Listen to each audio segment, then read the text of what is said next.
English shorthand senior speed condensation February 2017. Ready? Start.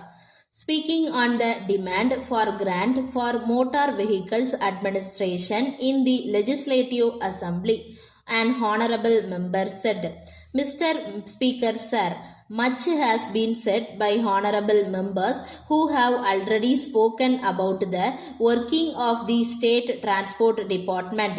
As a result of the policy of the government in nationalizing public transport in Chennai city, people expected that they would be greatly benefited in the matter of transport.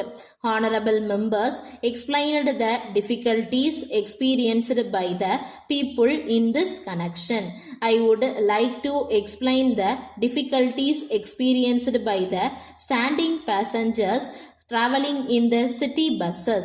The government have got a lot of resources both in men and money. I do not see any reason why even after the introduction of big buses providing seating accommodation to a large number of persons, they should still provide for standing accommodation in those buses. What happens is this: if there is standing accommodation for 10 passengers in a bus, if after 10 persons are admitted, a few persons want to enter the bus, they have to beg the conductor to let them in. I do not see any reason why the State Transport Department in the city should not set an example to provide private transport services in the districts in the matter of providing comfort to the traveling public in the city. Again, with regard to these large buses,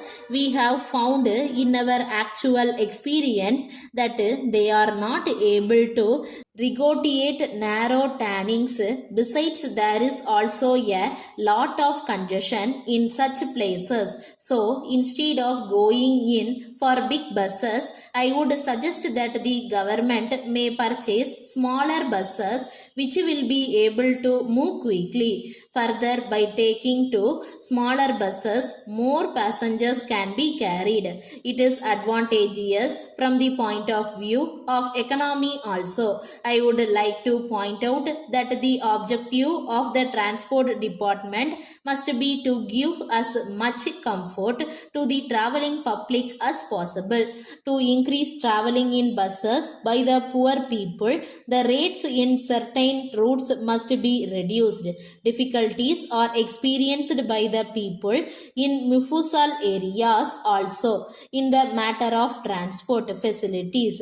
Till now, there was a rule that the drivers and conductors should see before the bus was started that the petrol tank of the bus was full and that the passengers after getting into the bus should not be made to get down for the purpose of filling up the tank with petrol. I do not know why there has been relaxation in the matter of observing this practice. As soon as passengers get into a bus, when they are anxious to reach their destination as quickly as possible, suddenly at the instance of the conductor, all passengers are made to get down the bus so that the petrol tank in the bus may be filled up with petrol. As a result of this, a lot of inconvenience is caused to the traveling public. I request that this may be avoided. Then I want to say something about overload and overspeed. In the city, we have got peak hours, and in the Mufusal also we have got peak hours. When the buses in the Mufasal get loaded, they start even before time. If there are no passengers, they linger for hours together and start at a great speed. They carry not only passengers but also a lot of luggage on the top of them. Sometimes these luggages are thrown into the buses. This causes inconvenience to the passengers. This is a matter which should be remedied by the government. Stop.